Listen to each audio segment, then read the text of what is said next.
"There is a room behind it," the little girl whispered. Her voice was small, almost lost beneath the quiet hum of the chandelier. The billionaire froze, tablet still glowing faintly in his hand. For a moment, no one moved. The house seemed to hold its breath. They were standing inside the grand hall of the Hawthorne estate, a mansion lined with polished wood and glass displays filled with antique porcelain. But one cabinet stood out. Its doors were slightly ajar, and a thin line of warm light spilled from the crack. The girl, no taller than his waist, wore a pale blue dress and her hair was tied into soft curls. Her hand trembled, but her eyes were steady as she pointed toward the display case. "There is a secret room," she said again, louder this time. Ethan Hawthorne, the man who owned half of the state and most of the art inside this house, looked down at her with disbelief. "A secret room?" he asked softly. His voice carried both confusion and unease. Before he could move closer, another voice cut through the air. "What are you two doing?" A woman appeared at the doorway. Her high heels clicked sharply against the marble floor. Her dress was perfect, dark blue, her smile tighter than glass. The girl flinched, but Ethan did not answer. He crouched beside the cabinet and placed his hand against the wood. It was warm. A faint vibration pulsed through it, like a heartbeat behind the wall. His brows furrowed. "That is strange," he murmured. The woman's tone sharpened. "It is nothing. That old cabinet hums because of the lighting system. I told the staff to fix it." She stepped closer, her perfume filling the air, her expression smooth but her eyes uneasy. "You are scaring the child." The little girl shook her head. "It is not the lights," she whispered. "Someone is in there." Ethan froze again. The words struck harder than they should have. He glanced back at the girl. She was not lying. Her small hand clutched the edge of his sleeve, her gaze locked on the wooden door that now seemed to breathe. "Did you hear something?" he asked her. She nodded slowly. "A voice." It said help. For the first time in years, Ethan felt his chest tighten in fear. Not the kind born of danger, but of truth waiting to be found. Behind them, the woman's smile faltered. "That is enough," she said quickly. "It is late, and this house has old sounds. We will check it in the morning." But Ethan did not move. The child's words echoed in his mind like a whisper through the hollow hallways. He reached for the cabinet handle. The light inside flickered once, like a heartbeat answering his touch.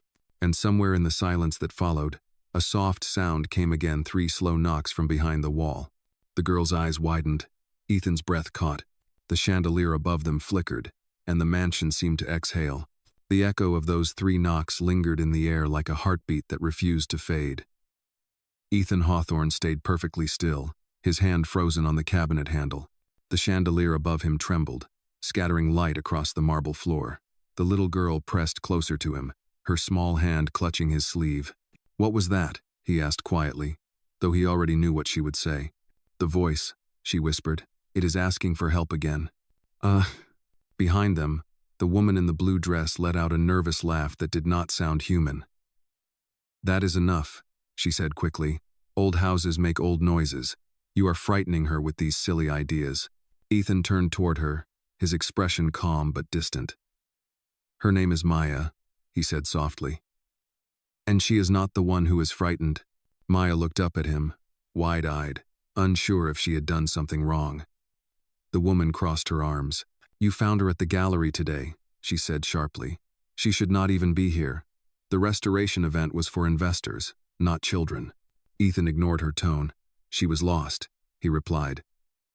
"And the storm outside was getting worse. I told the driver to bring her inside for a few minutes." The woman's lips curved into a thin smile. "And now you are letting her play ghost stories in the middle of your home?" "Ethan, really." She stepped closer, her heels clicking against the floor. "There is no secret room. That cabinet has been here since your father's time. If you keep pulling at these old memories, you will only wake things better left buried." The words struck him oddly. Better left buried. She said it as if it was a warning, not a suggestion. He straightened slowly. "I will decide what should stay buried in my own house." His voice carried quiet authority. The woman's smile faltered. For a moment, she looked at the cabinet with something close to fear before turning away. "Suit yourself," she said coldly. "But if that child breaks anything, it will be on you." She disappeared down the hallway, her perfume trailing behind her like smoke. The silence that followed was heavy, filled only by the soft ticking of the grandfather clock. Ethan exhaled slowly and crouched beside Maya again. "Tell me," he said gently. "How did you know there was something behind this cabinet?" Maya hesitated. Her fingers fidgeted with the hem of her dress. "When the thunder came," she said, "I heard someone knock, 3 times, and then I heard it say a name." "What name?" Her voice dropped to almost nothing. "Hawthorne." The word made his blood run cold. He tried to smile, but it came out uneven. "That is my name, Maya." She nodded. "I know. That is why I listened." Ugh. Ethan stared at the cabinet again. His father had built this hall himself 30 years ago, long before Ethan turned it into a museum wing. He remembered hearing whispers among the staff about sealed doors and unfinished rooms, but he had dismissed them as superstition. Now, standing here with a trembling child and a cabinet that hummed faintly under his touch, he was not so sure. "Can you hear it now?" he asked. Maya leaned her ear close to the wood.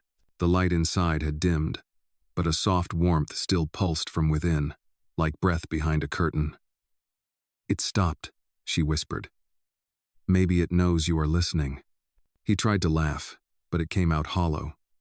"You have a wild imagination, Maya." She looked at him seriously. "That is what grown-ups say when they do not want to believe." Ethan opened his mouth to reply, but something about her tone silenced him. There was no mischief in her voice, no childlike fantasy, only certainty. He sighed and stood. "All right," he said finally. "Let us test this imagination of yours." He motioned toward the cabinet. "If there truly is a secret room, we will find a way to prove it." Maya's eyes widened. "You believe me?" "I believe that sometimes the smallest voices notice what the rest of us overlook." He reached for a small flashlight from the table nearby and clicked it on. The beam cut through the dimness, catching the fine dust on the cabinet doors. The hinges glinted gold. "Step back a little," he said.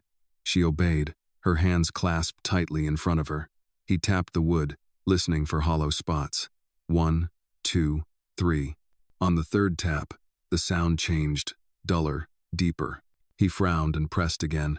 "That is strange," Maya whispered. "Right there." He traced the edge of the panel with his fingers. A faint groove ran along the side, almost invisible unless you knew where to look. "This section is not part of the original design," he murmured. Before he could examine it further, the lights flickered again. The chandelier above them swayed as if caught in a draft.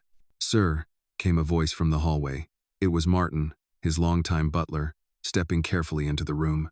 "Is everything all right? The power is unstable because of the storm." Ethan nodded slowly. "Everything is fine, Martin. Just a small inspection." Martin's eyes darted from the cabinet to Maya. "Be careful, sir. That cabinet has been sealed for decades." "Ah." Ethan turned sharply. "Sealed?" "Yes, sir," Martin said quietly. "Your father ordered it locked after the accident in the East Wing. He said no one was to open it again." Maya looked at Ethan, her eyes wide with understanding. "See?" she whispered. "It was never just a sound." Ethan's heart pounded. The storm rumbled outside, thunder rolling through the estate walls. He placed a hand on the cabinet again. The warmth was still there, pulsing faintly like something alive. "Tomorrow," he said at last. "We open it tomorrow." But as he turned off the flashlight, he could swear he heard it again 3 slow knocks, and then a single whisper, softer than breath. "Maya," the child's name. Ethan's hand tightened on the flashlight. The girl stared at the cabinet, her lips trembling. Neither of them spoke. The chandelier steadied, the light faded, but the whisper lingered, low and patient, waiting for dawn.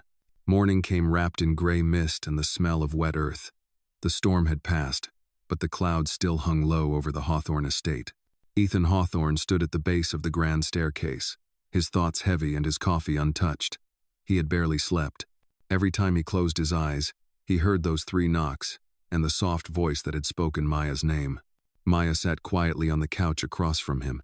Her feet barely reached the floor, and she was holding a small paper cup of hot chocolate that Martin had given her. The steam curled around her face, softening her expression, but her eyes stayed fixed on the hallway that led back to the display room. "Did you hear it again?" Ethan asked, his voice low. She shook her head. No. It stopped when the sun came up. He nodded slowly. Good. Maybe it was just the wind. Maya looked at him then, her expression calm but certain. The wind does not know my name. Ethan set the cup down and rubbed his temples. Logic battled something older and quieter in his chest, something that sounded a lot like belief. He told himself he had lived in this house for years, that every sound had an explanation. Yet last night had not felt like sound. It had felt like memory. Martin entered the room carrying a tray of breakfast. Sir, he said carefully, the east wing remains sealed, but I found something you might wish to see. He placed a small brass key on the table. It was old, worn smooth at the edges. It was in the archive room with your father's belongings. Ethan picked it up. The key was cold, heavier than it looked. What does it open? I am not sure, Martin said. But it bears the same engraving as the cabinet doors. Maya leaned forward. It belongs to the secret room. Ethan glanced at her, almost smiling despite himself. You are very certain for someone so small. I just listen, she said simply. He stood, the decision forming before he realized it. Then we will see what your listening has found. The display room felt different in daylight. Dust floated through the air like gold threads, and the cabinet stood quiet, still warm to the touch. Ethan crouched beside it, sliding the key into the small opening near the hinge.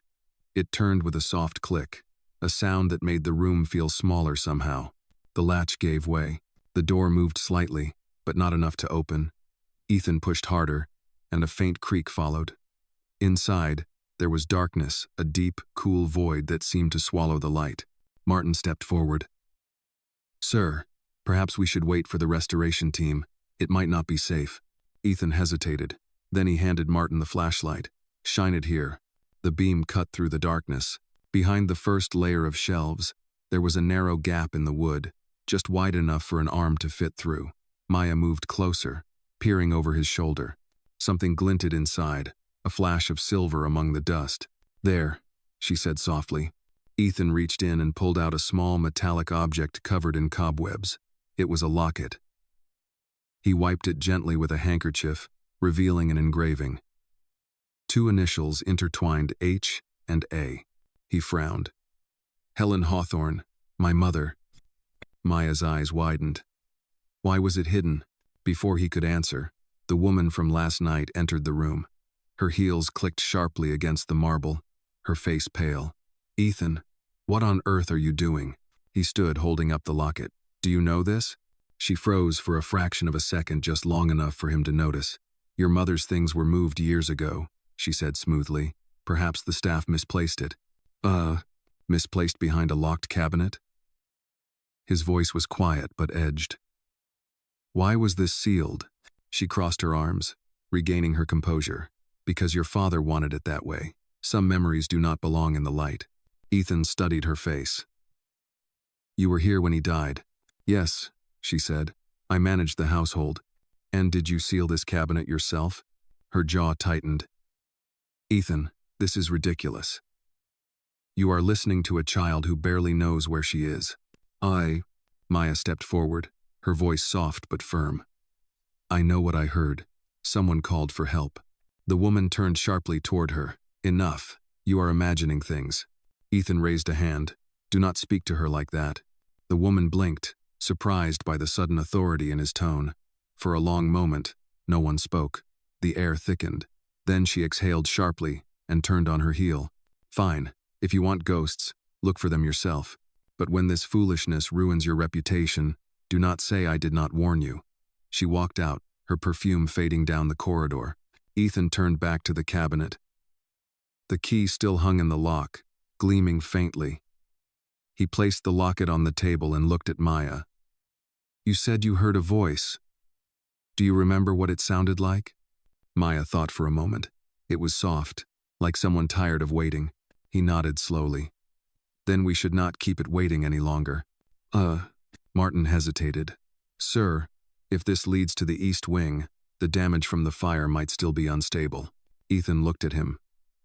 You said my father sealed it after an accident. Did he ever tell you what caused it? No, sir, Martin said quietly. Only that it began near the study. Ethan traced the edge of the cabinet door again. His pulse quickened. The grooves matched the architectural drawings he had once seen in his father's journals, the ones labeled Private Vault. He turned to Maya. Stay close to me. We are going to open it fully. The hinges groaned as the door swung wider. The smell of old paper and metal filled the air. Inside, beyond the thin wall, was another door smaller, made of iron, with the same initials carved into it. Maya whispered, "There really is a room."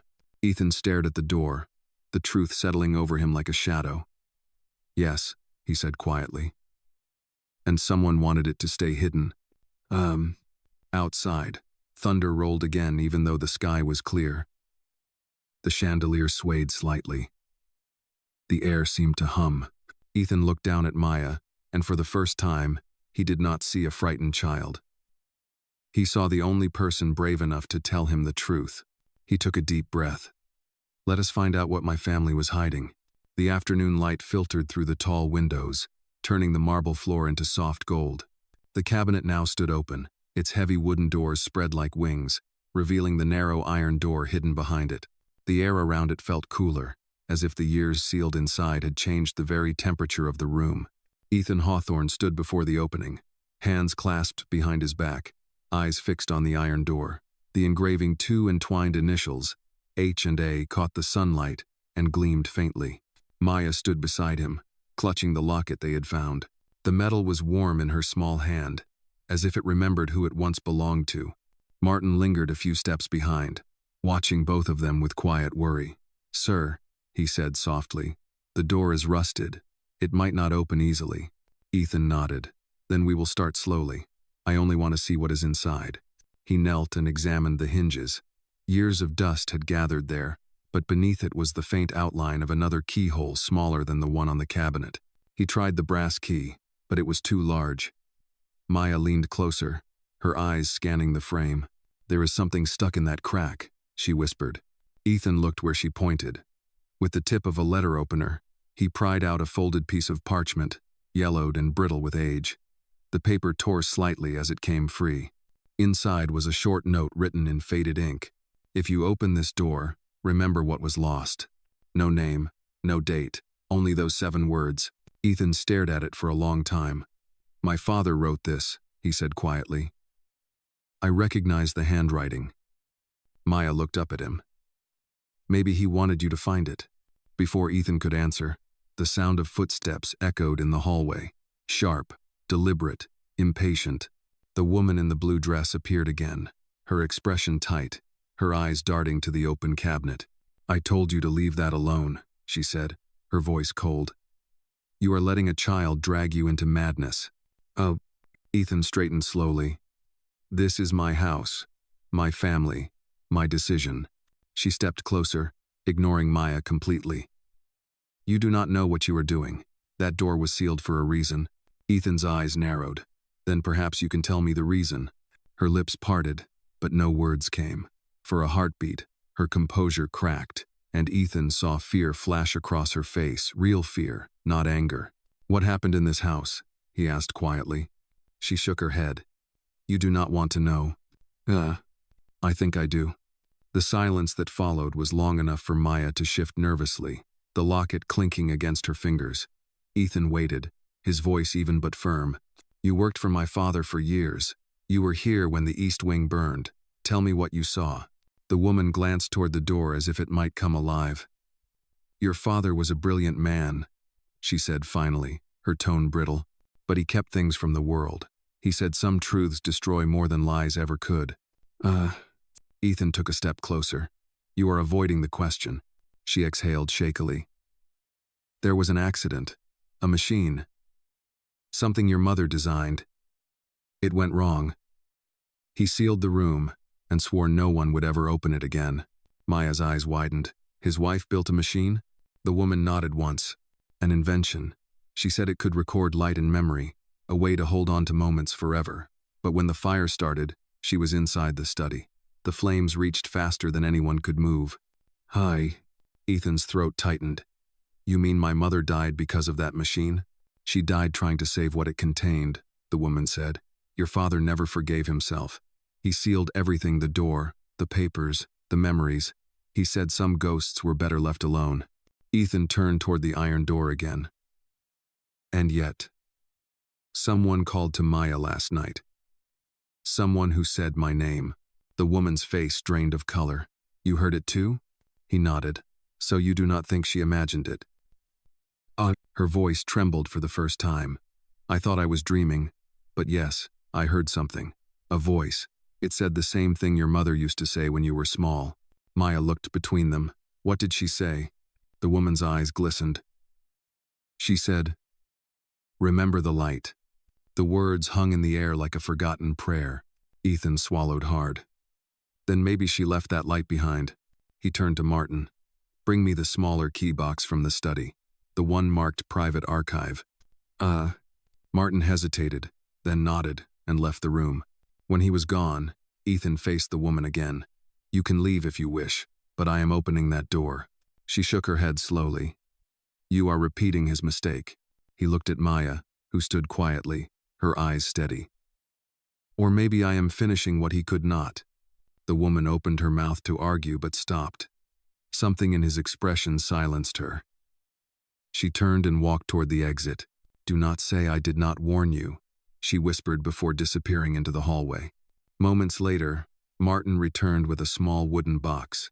Inside was a collection of keys, each labeled in his father's neat handwriting. Ethan searched until he found one engraved with the same initials as the door. He held it up to the light. This is it, he said. Maya stepped closer, her small hand brushing the edge of his sleeve. It is waiting for you. He smiled faintly. Then let us not keep it waiting. The key slid into the lock and turned with a sound like a sigh. Dust fell from the hinges as the mechanism clicked open. The iron door shifted slightly, revealing a thin beam of light from the darkness beyond, soft, golden, and trembling. Ethan hesitated, his heart pounding. Remember the light, he whispered. Maya nodded. She said that to you because she knew one day you would need it. Emma. The door creaked wider, and a warm breeze brushed their faces, carrying the scent of old paper and lavender. For a moment, none of them spoke. They only stood there, at the edge of the past, with the truth glowing faintly in front of them, and somewhere deep inside the hidden room, something stirred a whisper, gentle and familiar. It said his name, Ethan. The air beyond the iron door felt alive. It moved like breath, warm and scented faintly of lavender and smoke. Ethan Hawthorne stood at the threshold, his heart beating a slow, deliberate rhythm that matched the soft hum coming from the room. Maya held his hand tightly, her small fingers trembling but steady. Martin stood behind them, the flashlight shaking slightly in his grasp. Ethan took a deep breath. Stay behind me, he said gently. He pushed the door wider, and the hinges groaned, shedding flakes of rust that drifted down like brown snow. The beam of light cut into the room, revealing walls lined with shelves. Books, papers, and glass jars covered in dust filled every corner. In the center of the room stood a wooden table, and on that table sat a device unlike anything Ethan had ever seen. It was circular, made of brass and glass, no bigger than a typewriter. Thin copper wires looped around it like veins. A small switch protruded from one side, and a faint glow pulsed from its core, steady as a heartbeat. Maya whispered, "It is beautiful." Ethan stepped closer. "It is her invention," he murmured, "the one my father tried to hide." Martin kept the flashlight steady. "It looks like a recorder, sir. But I have never seen one made like this." Ethan reached out but stopped just short of touching it. She said it could capture light and memory. Maybe it still can. He noticed another object on the table, a notebook bound in cracked leather. He opened it carefully. The handwriting was familiar, his mother's. "For whoever finds this," the first line read. "Truth and kindness are not enemies, though the world may treat them as such." The rest of the page was filled with sketches of circuits, light patterns, and notations written in delicate script. He turned another page and froze. There, tucked between the drawings, was a photograph. It showed a younger version of his father and mother standing beside the same device, smiling. Between them, half hidden, was a small boy with dark curls himself. Ethan's throat tightened. "She finished it before she died." Maya peered at the photo. "She looks happy. You all do." "She was," he said quietly. Until the fire. He glanced around the room. The walls were scorched in places, the floor marked by old burns, yet the device remained untouched, glowing faintly as if it had protected itself. Martin shifted uneasily. "Sir, perhaps we should move it to the main study. It might still be dangerous." Ethan shook his head. "Not yet. There is something she wanted us to see first." He turned the page again and found another note written in the margin. "If you are reading this, Ethan, remember what we built was never meant to last forever. It was meant to remind you that light does not die in darkness, it waits." He closed the book slowly. The words were soft but heavy, like a voice from the past that refused to fade. Behind him, Maya moved closer to the device. The light reflected in her wide eyes. "It is humming," she said. Ethan turned. The faint sound was indeed rising, a low vibration spreading through the floor. "Step back, Maya," he said gently. She obeyed, moving beside Martin. Ethan reached forward and pressed the small brass switch. The room filled with a gentle hum. Then, suddenly, light burst upward, a column of gold dust rising like smoke. Within it, faint shapes began to form. The outline of a woman, her features soft and radiant. Maya gasped. "It is her." Ethan could not breathe. The image solidified just enough for him to see the curve of her face, the same eyes that looked back at him every morning in the mirror. The figure smiled faintly. A voice followed, quiet and layered like an echo of time. "Ethan." He stepped closer, his hands trembling. "Mother?" The light flickered gently, the voice continuing. "If you are hearing this, then the machine endured. I built it to preserve what truth we lost. Your father was not at fault. He tried to save me, but the fire was not an accident." Ethan's eyes widened. "What do you mean?" The light pulsed again, and the voice grew softer. "There was someone else in the house that night, someone who feared what this machine could reveal." Maya whispered, "The woman." Ethan turned to her, startled, but she was right. His mother's words continued, fading as if carried by the air itself. "Do not let fear bury the light, let it speak." Then the glow dimmed, the image dissolving like mist. The room fell silent. Ethan stood motionless, the weight of revelation pressing down on him. His mother's machine had spoken from beyond her death, leaving him with more questions than answers. Martin broke the silence. "Sir, what now?" Ethan looked at Maya, who held the locket close to her heart. "Now we protect what she left, and we find out who tried to silence her." He turned toward the doorway. The hall beyond was darker now, the afternoon light fading into dusk. Somewhere in that house, the woman in the blue dress was waiting, her secrets trembling behind a polished smile. Ethan placed his hand on Maya's shoulder. "You were right to listen," he said softly. "Sometimes, the smallest voice carries the truth the loudest." Maya nodded. "She wanted you to remember the light." He glanced back one last time at the glowing machine, still pulsing gently in the shadows. "I will," he said. "I promise." As they stepped back into the hall, the door behind them creaked shut on its own. The sound echoed through the mansion like a heartbeat, steady and alive. And though neither of them saw it, a single spark of light flickered again inside the hidden room, one last breath from a memory that refused to fade. Night returned to the Hawthorne estate like a tide of shadows, slow and heavy. The mansion, once bright and full of the quiet hum of modern life, now felt older than stone itself. The iron door to the hidden room had been closed, but the echo of the voice of Ethan Hawthorne's mother, lingered in the halls, as if the walls had learned to whisper. Ethan sat in the study, the brass key and the old locket resting on the desk before him. The faint glow from the fireplace cast his face in amber light. He had not spoken for a long time. His mind replayed every word from the recording, every sound, every warning. Maya sat on the rug near the window, curled under a wool blanket Martin had found for her. Her small form was quiet, but her eyes stayed open. She was not afraid, only thoughtful. The rhythm of the rain against the glass soothed her, but she kept glancing toward the hall as if expecting the door to move again. Martin entered quietly, carrying a tray with warm soup and a plate of bread. "You both need to eat," he said gently. "It has been a long day." Ethan looked up, blinking as though returning from another time. "Thank you, Martin." He pushed the soup toward Maya first. She accepted it politely, murmuring a soft, "Thank you," before dipping a spoon into the bowl. The warmth seemed to calm her. After a few moments, Ethan spoke. "She said the fire was not an accident." Martin set down the tray. "Yes, sir, I heard that part too. But if what your mother said is true, someone inside the house started it." Ethan nodded slowly. "And she said it was someone who feared what her invention could reveal."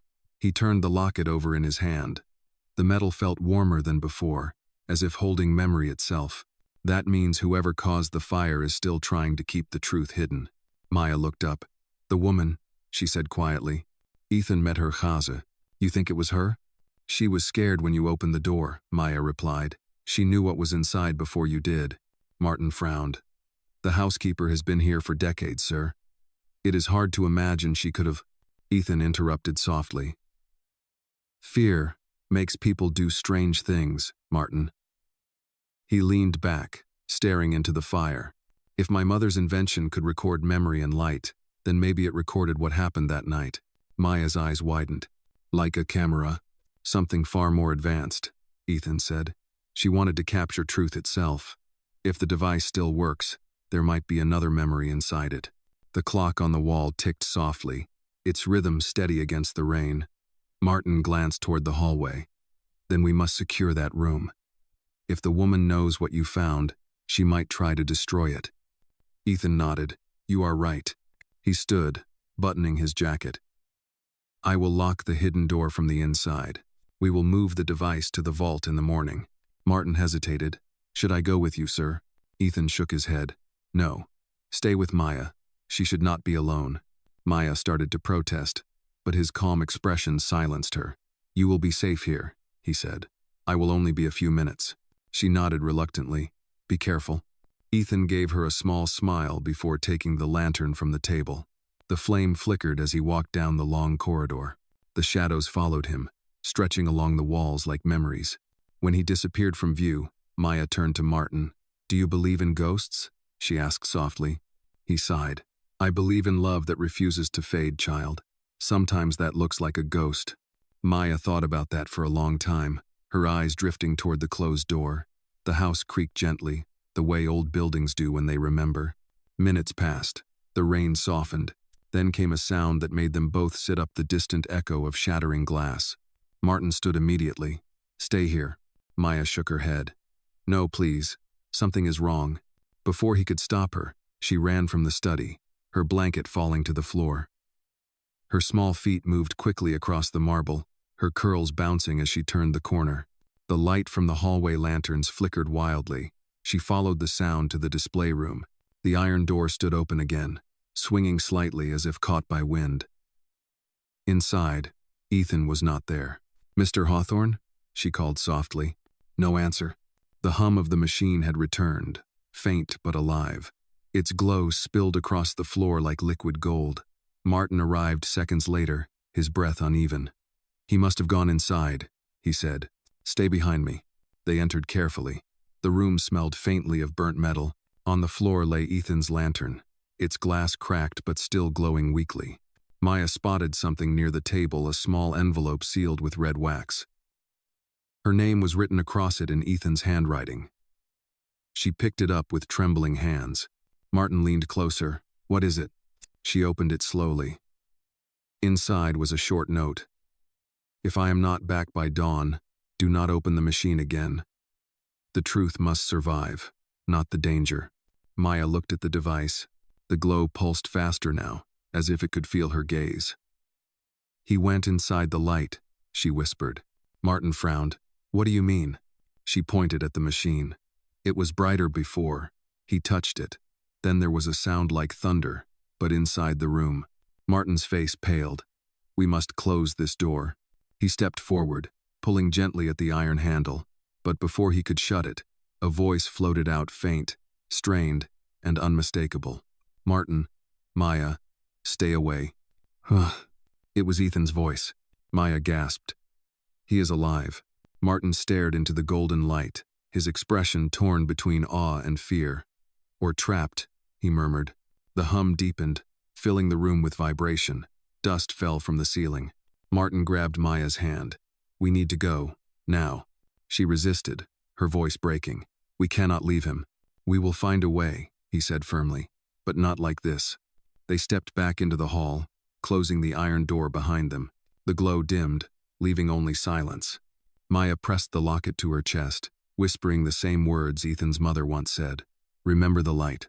The rain outside stopped. The house went still. Somewhere behind the door, a single heartbeat echoed slow, steady, waiting. The night grew still around the Hawthorne estate, so quiet that even the rain seemed to hold its breath. The storm had passed, but inside the mansion, a heavier storm waited behind the sealed iron door. Maya sat on the edge of the couch in the study, clutching the old locket in both hands. Her small fingers trembled around it, and the chain left faint marks on her skin. The fire in the hearth had burned low, painting the walls in slow-moving shadows. Martin stood near the window, watching the sky for the first sign of dawn. His face was pale, drawn tight with worry. Neither of them had spoken for a long time. The house had become too quiet, as if it were listening. When the clock struck midnight, Maya finally spoke. "He told us not to open it," she whispered. "But he called our names. That means he is still in there." Martin turned slowly. "Yes," he said, "but if we open it again, we might lose both him and ourselves." Her eyes filled with tears that she refused to let fall. "He said the truth must survive, not the danger. But how can truth survive if he does not?" Martin sighed, the sound heavy with years of loyalty and sorrow. "Sometimes the truth asks for patience, and sometimes it asks for courage. We must choose which this night requires." Maya looked down at the locket. It pulsed faintly in her hand, a soft warmth that seemed alive. She thought of Ethan's mother, of her calm voice in the golden light, and of the words she had spoken. "Remember the light." A low hum began again, soft, distant, but real. Both of them froze. The sound came from the display room. Martin's expression hardened. "Stay here," he said. But Maya shook her head. "If I stay, I will still hear it. I am going with you." He hesitated, then nodded. "Stay close to me." They moved through the dark hallways, guided only by the dim flicker of wall lamps. The hum grew louder with each step, steady and rhythmic, like a heartbeat echoing through the walls. When they reached the display room, the iron door was glowing faintly from within. The golden light spilled through the seams, moving like water. Maya took a deep breath. "It is calling again." Martin reached for her shoulder. "Do not go near it." But before either could move closer, the woman in the blue dress appeared in the doorway. Her expression was cold, but her eyes were wild. "You should have left it sealed," she hissed. "He is gone because you opened what should have stayed buried." Maya turned to her. "You knew about the machine. You were afraid of it." The woman's gaze flickered. "Your mother built something that could not exist in this world. It sees everything, remembers everything. It shows the truth that no one wants to face." Martin stepped forward. "And what truth would that be?" Her lips pressed into a thin line. "That your master's father did not try to save her. He built the fire to hide what she created. The machine would have exposed him." Maya's breath caught. "That is not true," she said softly. The woman's voice rose, sharp and trembling. "It is what your mother told me before she died. I tried to stop her. I tried to save the family from ruin, but she would not listen." Ethan's mother's words echoed in Maya's memory. "Do not let fear bury the light." She looked at the woman and said quietly, "You were afraid of the light because it showed what you did." The woman's face paled. "You do not understand, child. I did what I had to do." Martin's voice deepened. "And what did you do?" "I locked the room. I sealed the truth. I told Ethan's father that the machine burned everything, but it did not. It lived." The hum from the door grew louder, filling the room until the chandeliers trembled. Maya stepped closer to the light. "He is inside. I can feel him." The woman reached out sharply. "Stop. If you touch it, it will take you too." But Maya did not stop. Her voice was calm, steady. "It will not hurt me. It knows me." She raised the locket, and the golden light flared brighter, reaching toward her hand like sunlight breaking through a storm. The woman stumbled backward, covering her face. "No, do not." The light surged, and the hum turned into a single deep tone that filled the air. The iron door creaked open by itself, and a wave of warmth rolled out. Martin shielded his eyes. The woman fell to her knees, whispering something neither of them could hear. When the light dimmed, a figure stood at the threshold. Ethan. He looked pale but unharmed, his eyes wide with disbelief. The golden glow clung to him like dust. Maya ran to him without hesitation. "You came back." He knelt, wrapping his arms around her. "I do not know how, but yes, the light let me go." Martin stepped closer, his relief visible in the way his shoulders dropped. "Sir, thank heaven you are safe." Ethan nodded slowly, still catching his breath. "I saw her, Martin, my mother. She showed me what really happened." The woman on the floor looked up, tears streaming down her face. "I did not mean to harm her. I only wanted to protect you." Ethan's voice softened. "You let your fear destroy what she built." She bowed her head. "Yes, and I have lived with that every day since." Maya touched Ethan's arm gently. She said the light waits for truth. Maybe that is what it was doing. Ethan looked at her, then at the glowing room behind him.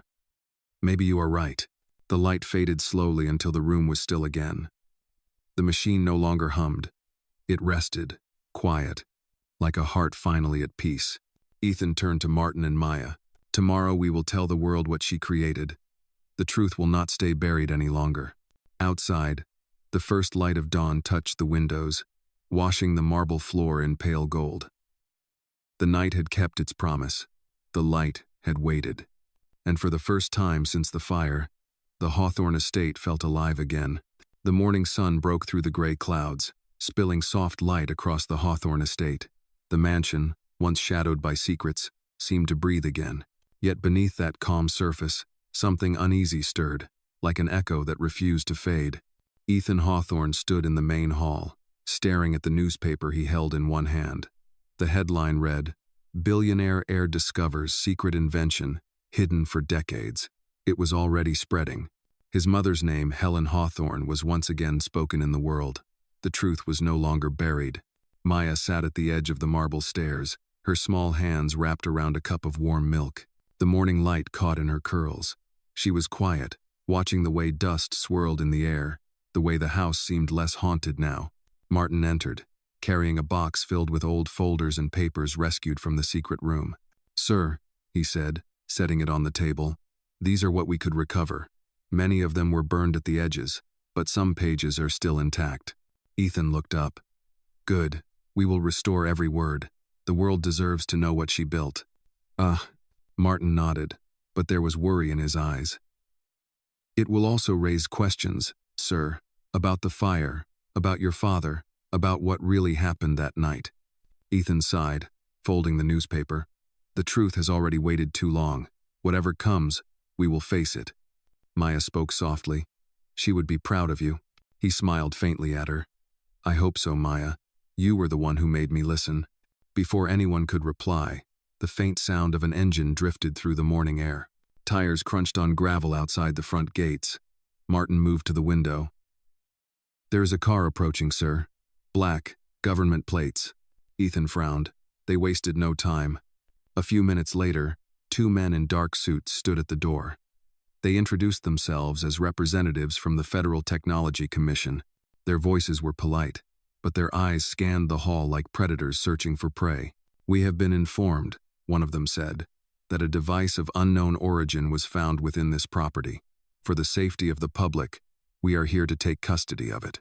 Ethan stood tall, his expression calm. "That device belongs to my family. It is the work of my late mother, and it is protected under private estate law." The man adjusted his tie. "With respect, Mr. Hawthorne, the government will determine what is protected. Inventions of this scale fall under national jurisdiction." "Oh." Martin stepped forward. "The machine is not a weapon. It records light and memory, nothing more." The man's gaze flickered toward him. Even memory can be dangerous in the wrong hands. Maya watched from the staircase, her grip tightening on the cup. She could feel the tension thickening in the air. She looked at Ethan's face and saw something she had not seen before, calm defiance. Ethan crossed his arms. "You may inspect it, but it does not leave this house without my consent." The agents exchanged a look, then nodded stiffly. "We will see the device." Ethan led them through the hallway to the display room. The iron door stood open, light still faintly spilling from within. The machine rested on the table, silent now, but the air around it still carried a quiet hum like the room remembered it was alive. One agent stepped forward and pulled a small device from his pocket. It beeped softly as he scanned the machine. "Unregistered energy readings," he muttered. "Stronger than expected." Maya watched as he reached toward the switch. "Do not touch it," she said suddenly, her voice clear and firm. Both men turned. Ethan looked at her, surprised by her tone. She stepped closer, holding the locket in one hand. "It is not a weapon. It listens. It remembers. If you touch it without understanding, it will only show you what you fear most." The agent hesitated, half smiling as if humoring a child. "And how would you know that?" "Because it showed him," she said, pointing to Ethan. "It showed the truth." The second agent frowned. "Mr. Hawthorne, if the device contains recorded material, we need to see it." Ethan stood firm. "Then you will see it here, under my supervision." He moved to the table and pressed the switch. The machine came alive, humming gently. Golden light spread outward, wrapping the room in a soft glow. The agents froze as the air shimmered, forming shapes flickering, alive, like fragments of memory reborn. A woman's voice filled the space. "Truth is not meant to be owned. It is meant to be seen." The agents exchanged startled glances. The light brightened, revealing images: the fire, the chaos, the face of the woman who had sealed the room so long ago. The memory unfolded like a confession written in light. When the projection faded, silence followed. Ethan turned toward them. "You came for danger. You found truth. Now tell me, will you still take it?" The older agent swallowed hard. "We will need to discuss this further." "Do that," Ethan said evenly. "But this device stays here." The men left soon after, their footsteps echoing through the marble halls. When the front doors finally closed, Martin let out a slow breath. "You just faced the government, sir." Ethan nodded, his expression softening as he looked at Maya. "No, we faced them." "Ugh," she smiled, her eyes reflecting the morning light. "The machine showed them the truth. It does not hide from anyone anymore." Ethan rested a hand on her shoulder. "Neither should we." Outside, the sunlight reached higher, breaking through the clouds completely. For the first time in years, the estate was filled not with silence, but with light, and it was no longer the kind that waited in hiding. In the quiet that followed, the locket in Maya's hand glowed once more, faint but steady, as if the woman who built it all was watching, proud of the voices that had finally chosen to speak. The sun slipped lower in the sky, turning the glass windows of the Hawthorne estate into mirrors of gold and shadow. The storm clouds were gone, but the air still held a quiet weight, as if the mansion itself had not yet finished speaking. Ethan Hawthorne stood in his mother's old study, the room that had been sealed for so long. Papers covered the table in loose piles: letters, blueprints, and fragments of her journals.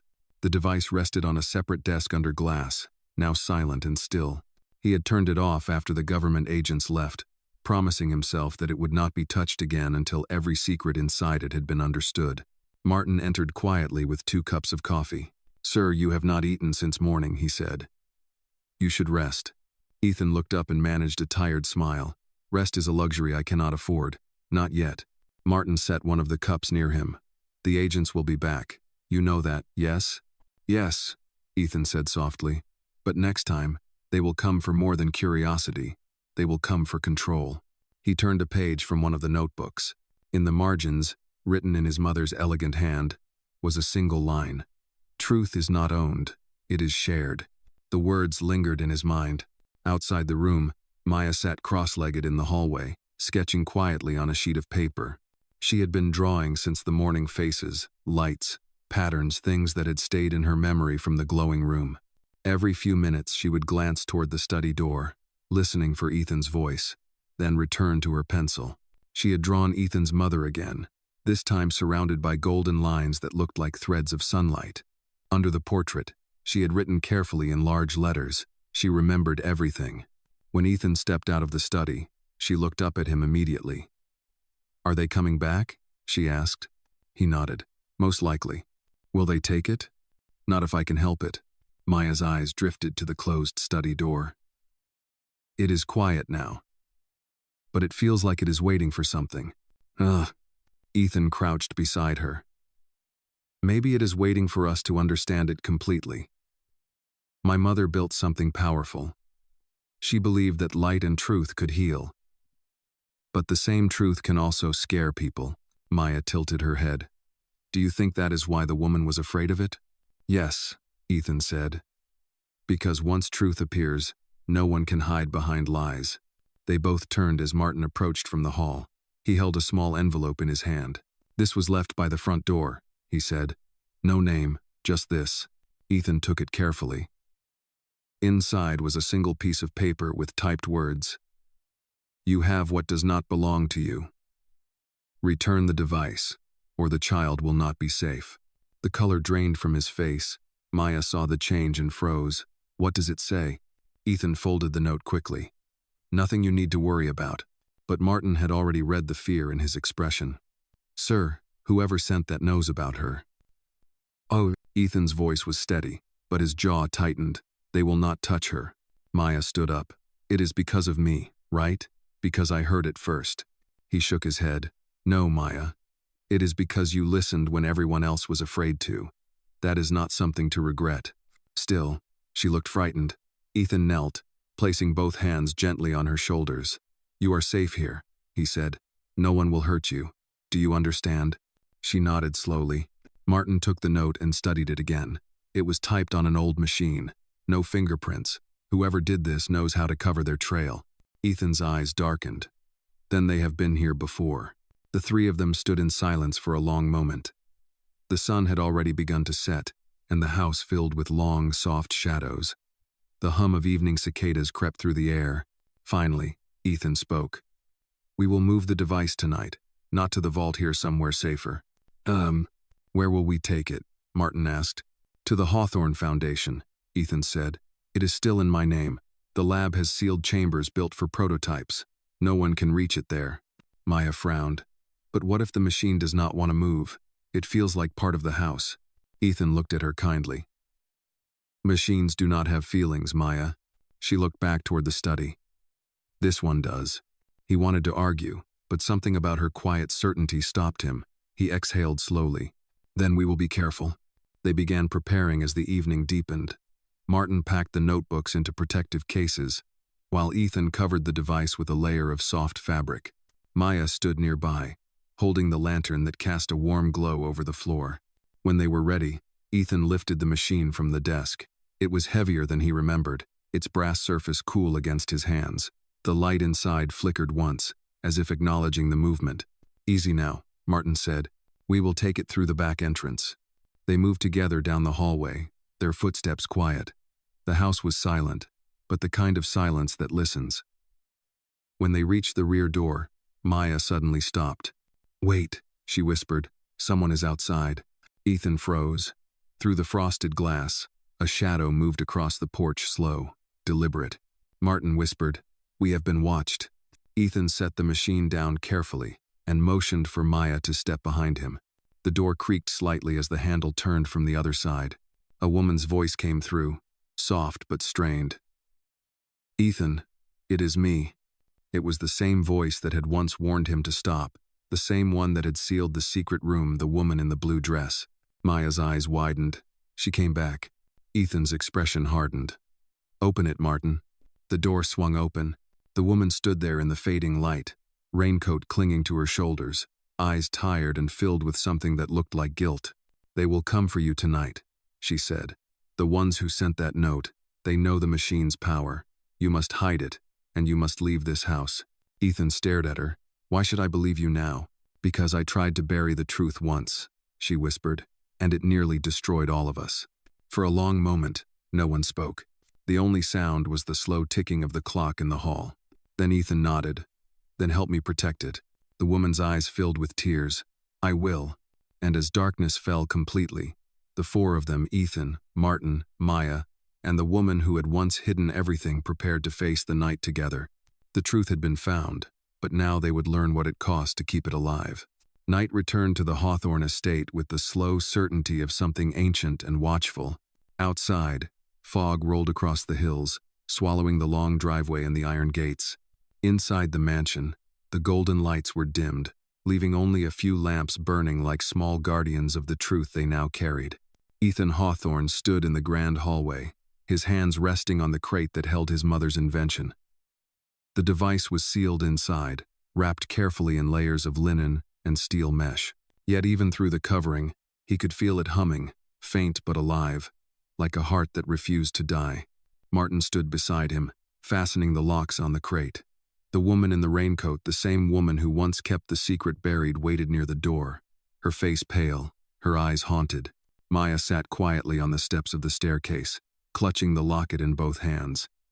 Her gaze moved from Ethan to the woman, her small body tense but calm. Ethan looked at the woman. "You said they are coming tonight. Who are they?" "They are the same people who wanted the machine destroyed all those years ago," she said softly. "Private investors, military partners, scientists who wanted to turn your mother's invention into a weapon. Your father refused them. That was why the fire started." Ethan's eyes narrowed. "You helped them, did you not?" She swallowed hard. "I believed they only wanted to stop her from making something dangerous. I did not know they meant to kill her. When I realized what they had done, it was too late. I sealed the room to protect what was left." Martin clenched his fists. "And you said nothing for decades?" The woman's voice broke. "I was a coward. I thought silence would keep the peace. But silence never protects the innocent. It only protects the guilty." Ethan looked toward Maya, who was listening intently. "Then tonight, we will not be silent." Martin nodded. "The van is ready at the back gate. Once we leave, we head straight to the Foundation's vault.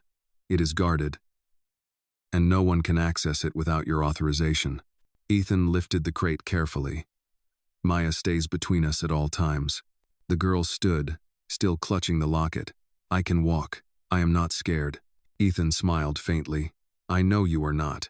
They moved quietly through the long corridors. The air was heavy, carrying the scent of rain and iron. Each footstep echoed softly across the marble floor. When they reached the back entrance, Martin stepped outside first. The fog was thicker now, turning the gardens into shifting shapes. The van waited near the gate, its headlights faint in the mist. He signaled the others, "All clear." Ethan followed, carrying the crate. Maya walked beside him, her small hand gripping his sleeve. The woman came last, glancing nervously over her shoulder every few seconds. They had almost reached the van when the sound came, engines in the distance, more than one. Headlights appeared through the fog, approaching fast. Martin cursed under his breath. "They found us." Ethan turned to the woman. "How?" "They must have traced my call," she whispered. "I warned you they were watching." The engines grew louder, and dark vehicles emerged from the mist, 3 black cars with tinted windows. Their lights cut through the fog like blades. Ethan set the crate gently in the van and turned to Martin. "Start the engine, now." Martin jumped into the driver's seat. "Yes, sir." The woman grabbed Maya's hand, pulling her closer. "Get in, child." Maya climbed into the van, still clutching the locket. Her eyes darted toward the approaching lights. "They are almost here." Ethan slammed the back doors shut. "Hold on." The van roared to life. Martin drove down the gravel road, tires spinning against the wet stones. Behind them, the black cars gave chase, their engines growling like thunder in the fog. "Faster," Ethan said, his voice calm but firm. "I am doing what I can," Martin replied, gripping the wheel tightly. Maya looked out the back window, her breath fogging the glass. "They are not stopping." Ethan took out his phone and opened the secure line to the Foundation. "Activate lockdown protocol," he said. "This is Ethan Hawthorne. Vault access code 4917. Prepare containment." A voice on the other end confirmed. "Protocol active. Arrival team ready." The woman leaned forward, her voice shaking. "They will try to intercept us before we reach the gate." Ethan nodded. "Then we make them believe we still have the machine." He turned to Maya. "Give me the locket." She hesitated. "Why?" "Because it carries her light," he said softly. "And light is the one thing they cannot destroy." Maya handed it over. Ethan slipped the locket into his pocket, then opened a smaller compartment near the front of the van. Inside was a decoy crate identical in shape and weight to the real one. He placed it near the back door. "When they catch us, they will take the wrong one," he said. "The real device stays hidden." Martin looked at him through the mirror. "And where will you hide it?" Ethan met his gaze. "Here." He pressed a hidden latch under the van's floorboard. A small compartment opened, large enough to fit the true crate. Together, he and Martin slid it inside and sealed it again. Moments later, headlights flared behind them. One of the black cars pulled ahead, trying to block the road. "Hold tight," Martin shouted. The van swerved, barely missing the car's front bumper. Gravel flew. The woman screamed. Maya held onto Ethan's arm, eyes wide but silent. Ethan reached forward and steadied the wheel. "We are almost there." Ahead, the gates of the Hawthorne Foundation loomed, their metal bars shining in the fog. Security lights snapped on as they approached. "Gate override," Ethan yelled. The gate sensors blinked green and swung open. The van sped through. Guards in uniform appeared from the sides, weapons raised but pointed at the pursuers. The black cars screeched to a stop outside the gate. For a long moment, no one moved. Then they reversed slowly, disappearing back into the mist. Martin parked the van and turned off the engine. "We made it." Ethan exhaled deeply, resting his hand on Maya's shoulder. "We did." The woman in the raincoat leaned against the seat, tears in her eyes. "You kept it safe." She would have been proud. Ethan looked out the window at the silent fog. "It is not over yet," he said quietly. "The light still has more to show us." Maya leaned her head against his arm, the faint glow of dawn reflecting in her eyes. "Then we will listen," she whispered. And outside the vault, the hum of the machine began again, soft, steady, and unbroken. The sky above the Hawthorne Foundation was still pale from dawn, streaked with light that looked almost metallic. The building itself stood tall and modern, surrounded by security gates and glass walls that reflected the quiet hills beyond. Inside, the air smelled of electricity and polished steel. Ethan Hawthorne stood in the lower level of the facility, inside a chamber built to protect the most valuable technologies on Earth. The walls were made of reinforced glass, and the hum of energy surrounded him like a living pulse. On the table before him sat the brass and glass device, his mother's invention, uncovered and still faintly glowing. Maya stood just outside the glass, her small hands pressed to the surface, watching in silent awe. Martin and the woman in the raincoat waited behind her, their faces tense with exhaustion. None of them had slept since the night before. Ethan adjusted the control panel on the table, his movements careful and deliberate. "This is the safest place we have," he said through the speaker. "No one can reach it here. The vault system recognizes only my voice and Martin's." Martin nodded. "Even if they try, the external gate will seal automatically. But sir, do you intend to activate it again?" Ethan looked down at the machine. The golden light within it pulsed gently, like it was breathing. "I have to," he said quietly. "There is still something my mother wanted us to see. When she spoke to us, she said the fire was not an accident. She also said the machine had recorded what happened. That means the memory is still here." The woman's voice cracked as she spoke. "You may not want to see it, Ethan. Sometimes the truth is more dangerous than the lies that hide it." He looked up at her, his gaze calm but firm. "The truth is not what hurts us. What hurts us is living without it." He pressed his hand on the control panel. "Maya, step back, please." The girl obeyed, moving beside Martin. Her eyes remained fixed on the device. The room lights dimmed as the brass machine began to hum louder, spinning softly at its base. The glow intensified, filling the chamber with golden light. Then, slowly, images began to form, shadows at first, then shapes, then people. The memory unfolded like a living dream. Ethan saw his father standing in the old study, younger, desperate, his hands covered in soot. The woman in the raincoat, back then still his father's assistant, stood near the door, tears streaking her face. "Do not do this," she pleaded in the memory. His father's voice was heavy, almost broken. "They are coming for it. They will turn it into a weapon. I will not let them use her work for that." "You cannot stop them," she cried. "Please, just let her leave." But his father shook his head. "Helen is inside. She said she could stabilize the energy core. If I open the door now, the whole wing could go up in flames." The image flickered. The sound of fire filled the room, low at first, then roaring. Through the glass of the memory projection, they could see Ethan's mother, a silhouette surrounded by light. She was typing on the machine's control pad, her voice calm even as the fire grew around her. "I can contain it," she said, her words trembling. "If the light is truth, it must survive, even if I do not." Her hand reached toward the camera, or maybe toward them. "Tell Ethan to remember that love is also a kind of truth." The image shook violently. The flames flared, blinding. Then came a sound, a single deep tone, followed by silence. The projection faded. The light dimmed until the room returned to its normal state. The only sound left was the soft hum of the machine. Maya wiped her eyes with her sleeve. "She saved it," she whispered. "She saved everything." Ethan stood frozen, his hands trembling. His father's face lingered in his mind, not cruel, not deceitful, only broken by the choices he had made. The woman in the raincoat lowered her head. "I tried to stop him that night.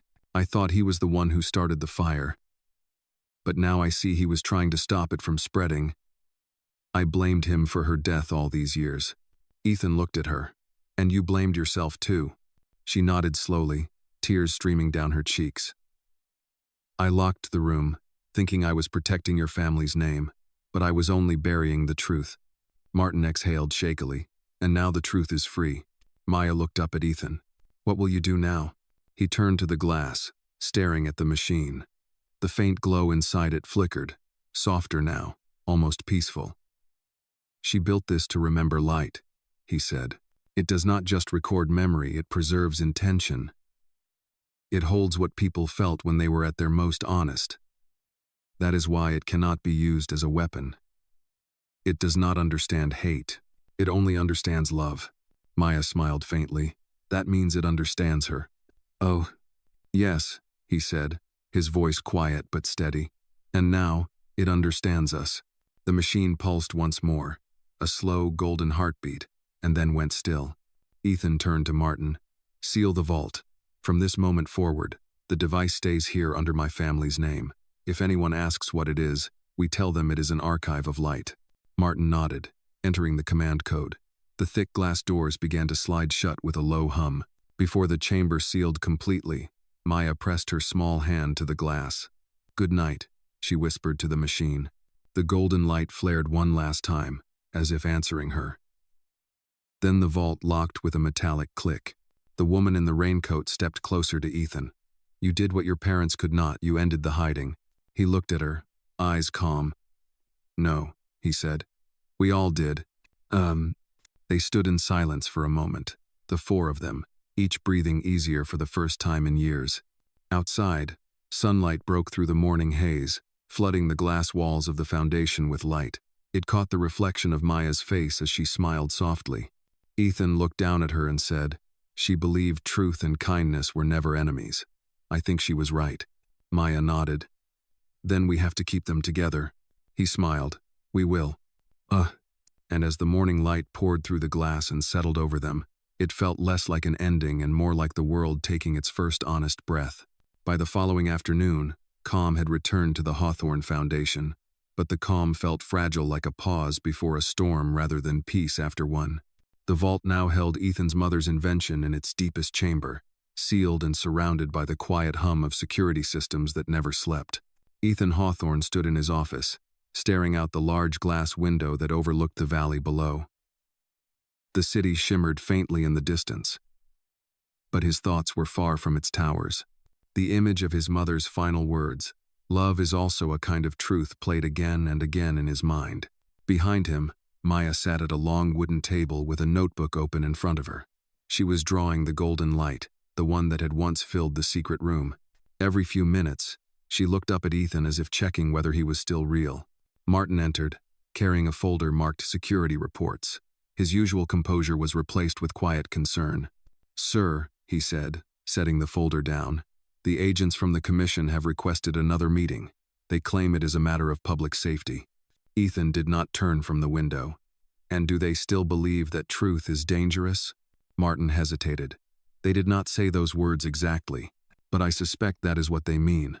Ethan finally turned, his expression calm but resolute. "Then we will remind them that truth does not destroy, fear does." Maya's small voice broke the silence. Are they going to take it away again? Ethan walked to her side and knelt beside the table. Not if we protect it properly. What your ears heard first, Maya, was not a sound, it was a calling. This machine has a purpose. It wants to be understood, not hidden. Maya looked down at her sketch. Then we have to finish what she started. He smiled faintly. Yes, but we have to do it safely. The woman in the raincoat entered quietly. She looked older than she had just the day before. The lines on her face seemed deeper, her eyes shadowed by years of guilt. Ethan, she said softly, there is something else you should know. He rose to his feet. What is it? She held out a small envelope. Your father left this with me before he died. I was too afraid to give it to you then. I thought you would hate him for what happened. But after seeing what your mother built, I think you deserve the truth. Ethan took the envelope carefully and opened it. Inside was a folded piece of paper, yellowed at the edges. The handwriting was unmistakable, it was his father's. To my son, it began.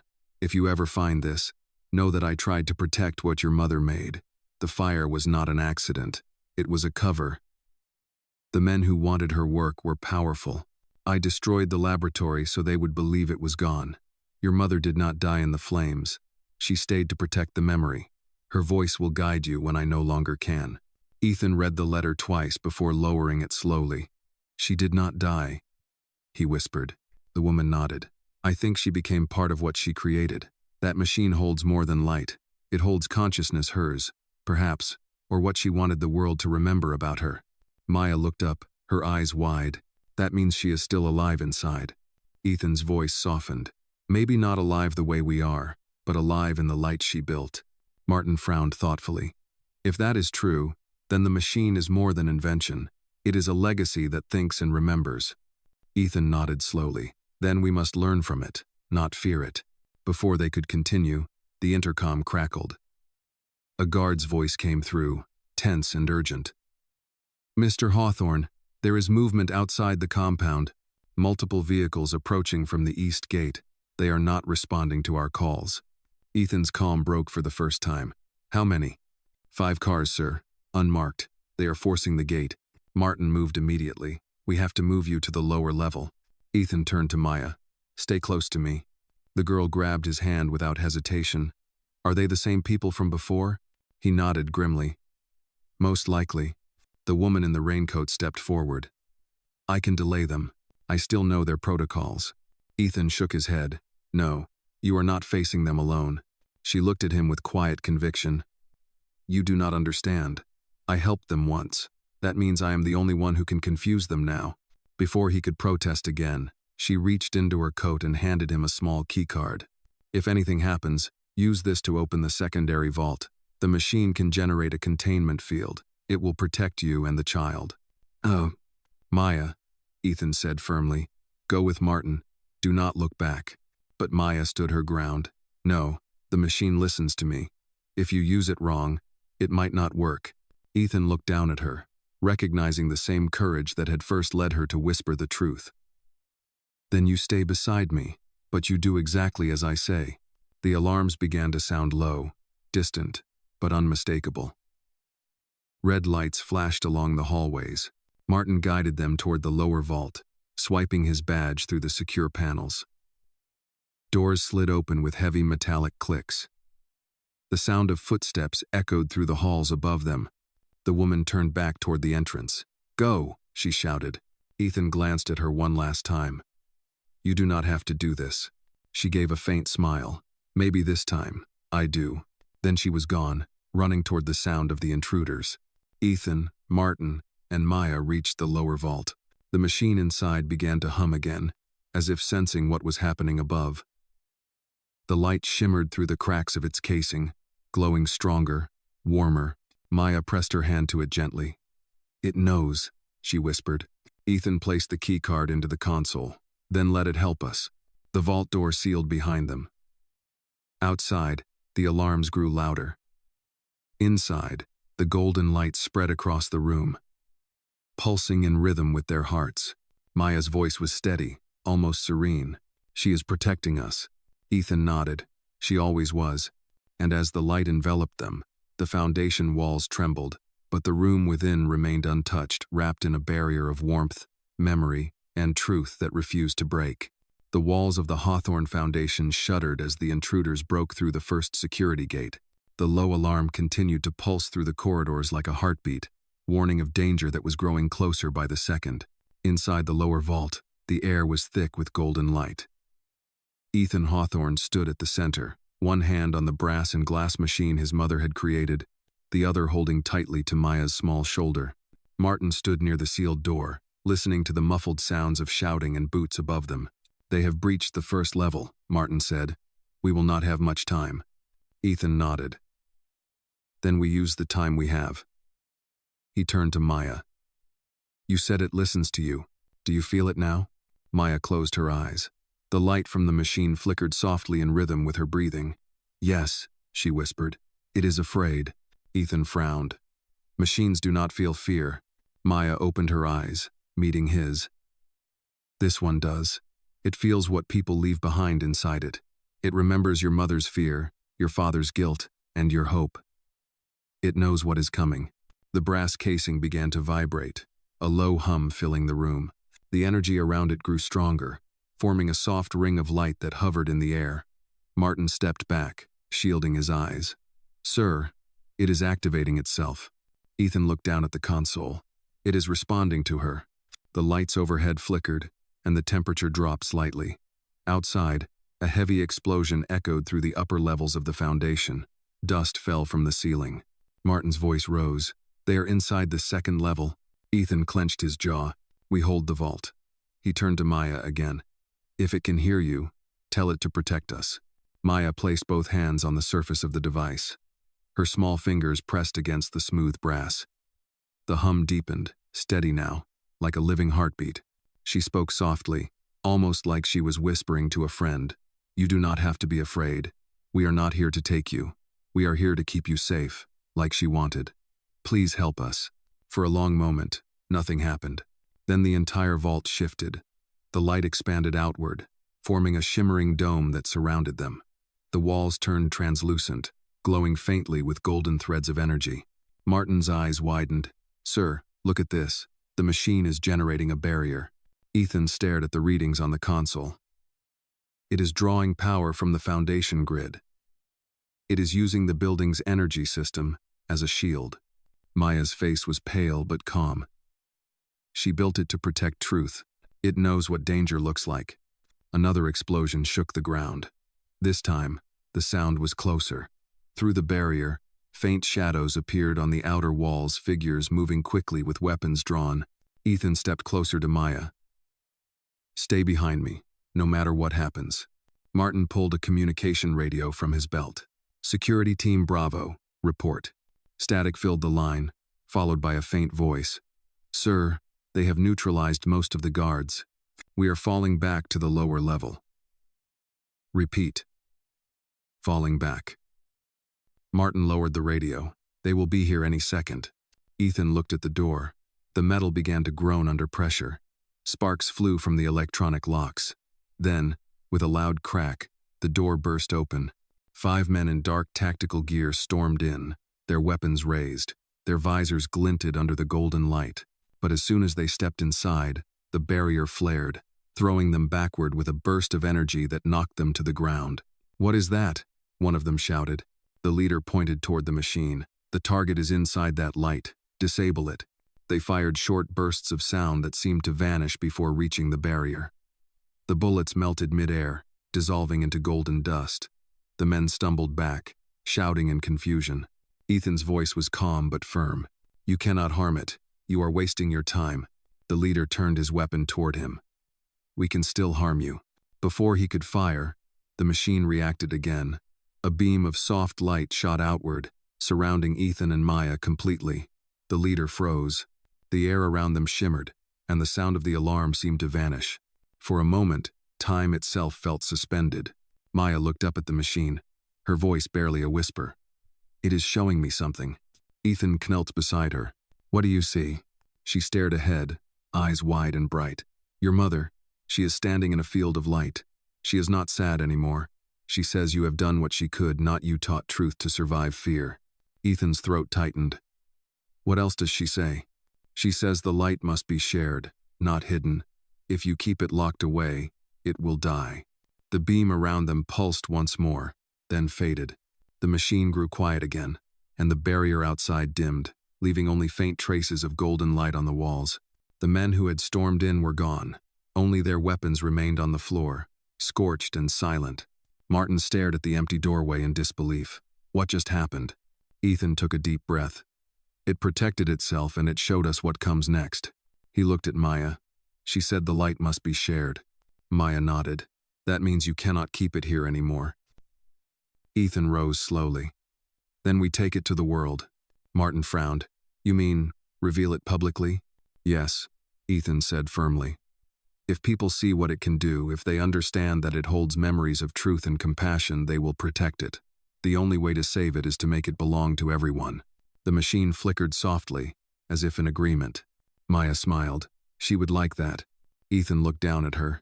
So would I. He turned to Martin. Get the transport team ready. We are leaving tonight. Martin nodded, still awed by what he had just witnessed. Yes, sir. As the alarms above began to fade, Ethan looked one last time at the golden glow.